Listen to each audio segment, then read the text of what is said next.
Hello and welcome to Books Up Close. I'm Chris Lloyd. No, I haven't made a video in ages. Don't hold that against me. In this video, I'm going to give you the top books of the first half of the year. So rather than do just one at the very end in December, I'm giving you the first half of the year, January to June, the books that I loved. There are books not on this list that are in the podcast feed. So if there's a book in the podcast feed, let me tell you that I liked it. I'm not going to be reviewing those here. This is for other books that I'm not having conversations with the authors about. But that list is also a great list of books that I wholeheartedly sign off on. And if you're not listening to the podcast, why not just search Books Up Close in your podcast app of choice? You will find it, press subscribe, please rate it 5 stars. Or you can listen to it on this YouTube. Go just to the podcast tab and you can listen to the episode there too. But get them in your podcast feed and subscribe. And then you will always have them. There are some great episodes in season 2. Some favourites include the Tori Peters. I talked to Karis Davis. I talked to one of my ultimate idols, Sarah Ahmed. There's some great stuff in there. Please do check it out. Go listen to the podcast now and tell people about it. But the books, some of the things I've loved in this first 6 months. The first one, I don't have it with me because I read it online, a really early proof, and that is Transcription by Ben Lerner. And no, I'm not original pointing out that Ben Lerner is fantastic. But this book, I really did love it. At the beginning, I thought, this is just more Ben Lerner, which is no bad thing in my book. But it's not just more Ben Lerner. It is a whole condensed world in like under 200 pages. It's in 3 parts. In part 1, a middle-aged novelist, kind of like Ben Lerner, goes to Providence to interview the father of one of his friends, Max, and this guy was also his mentor for a while. He's called Thomas, and he's going to go and do this interview, and it's probably going to be Thomas's last interview because he's quite old now. And just as he's going to Providence to do this, the narrator drops his phone in the sink and ruins it in the water, and he's unable to record the interview. That's his only means of recording it. So he turns up at the guy's house and he's like, maybe I'll just put it off till tomorrow until I can get a charger or a new phone. I'll just pretend that I didn't drop my phone and actually I just want another day to think about it. But the interview ends up happening. So even as we're reading this transcription of events, we know it can't be an actual live recording because the narrator is telling us it's not. But then part 2 reveals that the narrator is now in Madrid sometime after the author's death. And he reveals to an audience of his peers that actually is a reconstructed interview, right? He reveals that he didn't have any recording equipment on him and that it turns out this thing was reconstructed after the fact. And all of his peers and friends and people who knew Thomas are quite outraged by this, that he has reconstructed the man's kind of last words, if you like. And then the third part jumps us forward again, where the narrator and Max, the son of the older writer, they have a conversation kind of in the future about their children, about the body, about temporality, about technology, about memory. The thing about Ben Lerner is he can do so much in such condensed form, which is one of the things I love so much about him. The other thing is that he's so playful, right? Like at first you're like, he just does the postmodern thing. It's autofiction, it's self-referential, it's about text making. And you think, I've read this before, at least he's doing it beautifully, the sentences are great. But then there is like a turn, there's always a turn whereby the kind of real or sincerity or truth or like humanity like bursts through this textual surface, and it is incredible. I was moved, I was taken aback, I was really not expecting it. Anyway, it's a beautiful book, I would suggest you go read it. Lerner has also dropped a new short story like last week. It's called The Readers and is about, again, the kind of Ben Lerner-esque narrator talking to his therapist or writing a letter to his therapist about why the therapist hasn't read his books. Again, playful beginning. It's about textuality, it's about narration. And then the ending, I'm not going to say anything more, but the ending, I think I made an audible noise because it took me by surprise. It took me out. It was beautiful. Go read that story too. Ben Lerner, I'm not telling you anything you don't know, but he's great. Another book in kind of multiple parts is The Mobius Book by Catherine Lacey. This 2-sided book, which is just wonderfully clever. It's thinking the Mobius strip, right? The kind of the 2 sides that loop together. One side of the book is non-fiction, the other side is fiction. The fiction side is like a kind of short novella, a long short story if you like, about these two women in an apartment, and they're kind of narrating their love lives and their friendship to each other. They're kind of repeating these stories back and forth. All the while in the flat next door, there is blood seeping out of the doorway. That's all I'll tell you. In the non-fiction side, Lacey reveals the kind of ending and aftermath of a relationship with a controlling, intimidating, kind of horrible all-around man, and also her kind of reckoning with that, with faith, with understanding her past, the pandemic. There's like so much going on in here, but the two parts speak to each other so interestingly. Sometimes it's really explicit. There are kind of images or metaphors or kind of fragments of something real that you then saw in the fiction, and similarly the stuff in the fiction that is kind of leaking back and forth. It is a really smart, thoughtful book. At the beginning you think, oh, this is just like a tricksy kind of thing, but it isn't. It is a way of getting at what is truth, what is fiction, how do we narrate ourselves, how do we make sense of experience, I guess, in a way that is both realistic and non-realistic. That is, how do I tell it both as memoir and as novel, and what are the differences there, what are the kind of blurs between them. I think it's brilliant. Catherine Lacey is fantastic. I now need to go read all of her other books. I still didn't read The Story of X, which everyone raves about, so that will be next on my list. Let's do some more non-fiction while we're here. Ian Lee's Things in Nature Merely Grow. Again, you probably already know about this book. It is a memoir about Lee's sons who both committed suicide. She wrote a novel after her first son killed himself. It is a beautiful book. It didn't grab me emotionally particularly. I thought it was incredibly written, but just didn't do much emotionally, which is interesting. And I was always confused by that response. I now think I need to go back and reread it, because this memoir is staggering. I don't know how she writes through pain, loss, mourning in this way. She writes so clearly, perceptively, thoughtfully, beautifully, aesthetically. Like, there's so much happening in here. You go from kind of real pathos and sadness and like crying as you're reading it to real kind of metaphysical thinking. It is staggering how she does it. Again, it's like a really small number of pages. It's like 170 pages. It may seem like a dark subject to read about, and it is, but it is so brightly lit from inside this book. Lee is really unfolding something on the page in a way that I haven't read before. It sits alongside the other kind of great memoirs about death. I'm thinking of like Joan Didion, people like that. But this is a book all of its own. All of its own. I highly recommend it, even if it sounds like something you wouldn't normally go to. It is beautiful, it is profound. I will be rereading it for sure. I also read Robert Macfarlane's Is a River Alive? A Journey with Rivers. I started listening to the audiobook and really loved that, because I love hearing Robert Macfarlane read. But then I quit the app that I was listening to it on, finally got the physical copy and raced through the other two sections. So he follows three kind of rivers, waterways, one in Ecuador, one in India, and one in Quebec. And this is a book about the aliveness of rivers, how they have agency and power.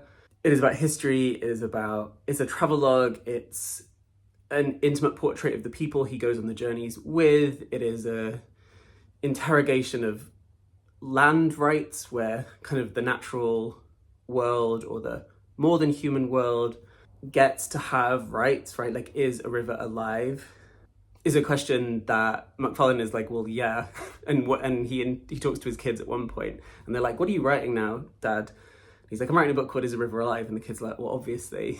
And it is that spirit that flows through this book, no pun intended. It is beautiful. Everything Macfarlane writes is gorgeous, right? He's such a wonderful writer, but it is also really captivating, this book. It is a page turner, even while it is this kind of philosophical treatise on thinking about the natural world. It is beautiful. You will not go wrong reading Macfarlane, but this one, Is River Alive, is a really great place to start to get a sense of his writing, his approach to thinking about things beyond the human. Gorgeous, beautiful, can't recommend it enough. And then if you want another one of his, go read Underlands, incredible. I also read Edouard Louis' Monique Escapes, which is another one of his books that is on the more non-fiction end of things, right, rather than the novels, which are still kind of autobiographical novels. Anyway, whatever the label you want to call it, this is about his mother Monique's escape from the man she has moved to Paris with. If you've read some of his other books, you'll like see some of that story. A Woman's Battles and Transformations is like the one before this, if you want to read about his mother. And she's escaped his alcoholic father in rural France, and now she's moved to Paris, and she's now with another man who is abusive and repeats the same kind of cycles that she's been used to, and she escapes from him with Edouard's help. It is a really short book, but a really beautiful one. There is something that he does when he's writing about like real people. He does it with such a rigorous kind of ethics of what his responsibility is to them, how he uses language, how he uses narrative to think about himself and others. It is so beautifully written. I cried multiple times. Monique is like this incredible person. I was gonna say character, but like she's a real person in his world and in the world. And it is just a really beautiful portrait of a woman trying to escape the confines of a life that has been done to her, that she's found herself in, the kind of cycles and repeated behaviors that she gets caught up in, this kind of horrible web of power. And really it's a story about a woman saying, I don't want that for myself, I want something else. And she kind of articulates that through the book with her son. It is just gorgeous. Please go read it. Go read all of the books, but this one is really gorgeous. Final non-fiction book for now is Authority, Essays on Being Right by Andrea Long Chu. You probably know Chu's review essays from online. You might have read some of her famous takedowns, right? What people often call kind of her savage reviews of like really canonical writers like Rachel Cusk or Brazen Ellis or Ocean Vuong. And this is a kind of collected book of some of her essays from different parts of her career, thinking about like quite canonical texts, smaller things. There's a great essay if you've read the one on A Little Life by Hanya Nagahara. That's like really particularly good. But there's loads and loads of stuff in here that will make you think, that will make you laugh, that will provoke you. There are also a couple of new pieces in here. There's like a long essay in the middle called Authority, and it's about the kind of history of criticism, of literary criticism and criticism more broadly, about what it's for, what it can do, what its politics are. It's a really great kind of like historical sweep, as well as a kind of, I don't know, this kind of rousing call for like why we need to think more clearly about art and culture and life and politics. And there's a short introductory essay called Criticism in a Crisis, which is also really wonderful. And then after each of the essays that are kind of reprinted here from elsewhere, she adds a little kind of like postscript, sometimes updating us with like what she thinks since or stuff that has happened afterwards. Or some of them are just like really funny little zingers just to kind of add to the storyline. And there is a great one that I'll read to you that comes at the end of a incredible takedown of Joey Soloway's memoir, the showrunner, maker of TV show Transparent and other things. This essay was the first of what are sometimes referred to as my takedowns of famous writers, and its untidiness and generally jeering tone reflect this. In truth, it was not about Soloway at all. It was about a similarly irritating person of my own acquaintance who was not famous enough to be worth writing about. It strikes me today as a vicious piece, but not a very cruel one. Viciousness, and this is the line, viciousness is the attack dog who has not eaten in 3 days. Cruelty is the person calmly holding the leash.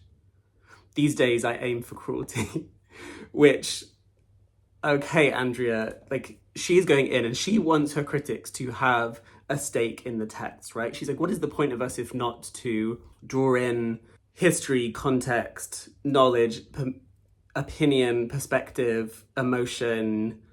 This is what we go to critics for. And she really has a rallying cry in here for like more, but also the material conditions of the critics. She's like, we need to pay critics, we need to pay them more, we need to give them solid jobs, because the reason criticism is bad, one argument she makes, is that people aren't being paid enough to do it, right? There's just like, you've got an hour to churn out a quick review of this TV show or this film, not long time to sit with a text, to read the back catalogue of the person you're kind of reviewing, to think about it, to frame it, to historicize it. There is some brilliant stuff in here. I highly recommend it. I love Andrea Long Chu. Even when you disagree with her, you can't help but be amazed at how she thinks and writes. Okay, finally some fiction to go alongside Ben Lerner. I finally got around to reading Benjamin Wood's Sea Scraper. Good Lord, this book is beautiful. I didn't know I was going to be affected by it so much the way that I was. Again, a very short book, very concise, and it is flawless. And I don't say that often about books, but I think this is flawless. It is about a shrimp trawler called Thomas who lives in this kind of fictional town, and he goes out every morning with his like horse and the kind of cart trailing through the sand to get shrimp, and then he goes home and he kind of does it all over again. He lives with his mother. She is this really interesting figure in his life. They have this incredible relationship. It's really evocative of like time and place, of the beach, of the kind of fog, of the sea, of the smells. It is really beautiful language more than anything else. But then one day, this guy turns up from America who tells Thomas he is a kind of filmmaker and he's scouting out a beach for a new movie he's making that's supposed to be set in Maine, but he wants to film it here. And he asks Thomas to take him out in the mornings to kind of look at the scenery and to see where he can get some shots. And the two form this kind of bond. And that's all I'm saying, because that's like the main setup of the book. But the emotional tenor of the thing is so incredible. It is just like perfectly produced. I don't know what else to say. Apparently Wood like wrote it all by hand outdoors. I really want him on the podcast, so I'm hoping then you're watching this because I need you on. I need to talk about this book. The language is so beautiful. The narration, the kind of vocalization is just on the money. It really tugs at your emotions as the book goes on. It kind of, you think it's going one way and then it goes another way. I think it's perfect from beginning to end. That's my hot take. Then I'm not going to talk too much about Solveig Buy's On the Calculation of Volume because everyone knows about this series of books, but I finally got around to reading them this year. I've read 1 and 2. Just brilliant. Just like utterly brilliant. Tara Selter is trapped on the 19th of November. You don't need me to tell you this, but like she experiences the same day over and over again. So she is like knowing that the days are changing, but no one else in the world is. And she kind of moves through the world as this repetition happens. This is Groundhog Day, but like 1,000 million times more interesting and clever and profound. The first book, she's kind of just locked in her local milieu and like the town she lives in and kind of goes a bit further afield. Then book 2 kind of goes further geographically. So I'm just like ready for the next 5 books in the series. I think there's 7 in total, right? They've not all come out in English yet, but I cannot wait to read the rest of them. Just beautiful sentences, glorious character, an incredible documentation of time and what it means to just be alive and notice the world. Brilliant. And then finally, Palaver by Brian Washington. I think I've probably talked about most of his other books. They're down here somewhere. I love Brian Washington. You all know I love Brian Washington, and this book did not disappoint me. It is set in Tokyo, and we have, again, 2 characters, the son and the mother. Again, this feels like a typical Washington setup, right? There is a mother, there is a son, there is some kind of gap between them, there is intercultural stuff happening, right? So Black Americans and a Black queer American living in Tokyo. You've got other kind of exchanges in some of the other books. Like he is so interested in the complexities of people living and existing together alongside each other. He's interested in familial roles and the people behind those roles, if you like. He's interested in what happens when people try to communicate and can't communicate in the ways they always want to. I just think he's fantastic. This book is beautifully written. It is so immersive in that it doesn't really have plot, right? It just kind of moves forward. There's also gorgeous photographs in this one too. Like he's really embracing the kind of visual element of the novel as well. The fact they're just called the mother and the son is like a great thing as well. It kind of tells us something about like what it means to be a son, a mother, but isn't just generic, right? Is so specific, is so grounded in their experience, but like speaks to something much bigger than them. I think it's a glorious book. It is sad, it is heartwarming, it is beautiful, it is shocking in places, it is really profound and just beautiful and like not, he knows what he needs to do in these books and he just does that. He's not trying, the book never feels like it's trying too hard, it just like flows and exists and is gorgeous for that. I totally just like sunk into it. Beautiful, beautiful book. So those are some of the things I've loved in this first 6 months. But as I say, there are loads of other great things out there that you can go into the podcast feed and find out about. Fatima Bhutto's memoir, The Hour of the Wolf, for example. Brilliant book. Like, that alone, like, fantastic book. But there are loads of other things in there that you should go and get too. So, if you haven't already, subscribe to this channel, and videos will pop up from time to time. There are always little short videos from the podcast you can like listen to, as well as the actual podcasts themselves. There's a big back catalogue of authors you might want to go and see some reviews of. You should subscribe also to the podcast wherever you get your podcasts. You can find me on Instagram and all the places. There's a Substack. There's loads of stuff that you can go out to get my stuff when I release it into the world.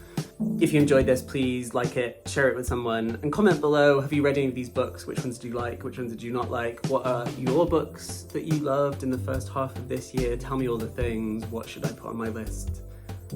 But until the next video, or the next time you listen to me in some kind of capacity, take care of yourselves, look after each other, be well, in solidarity.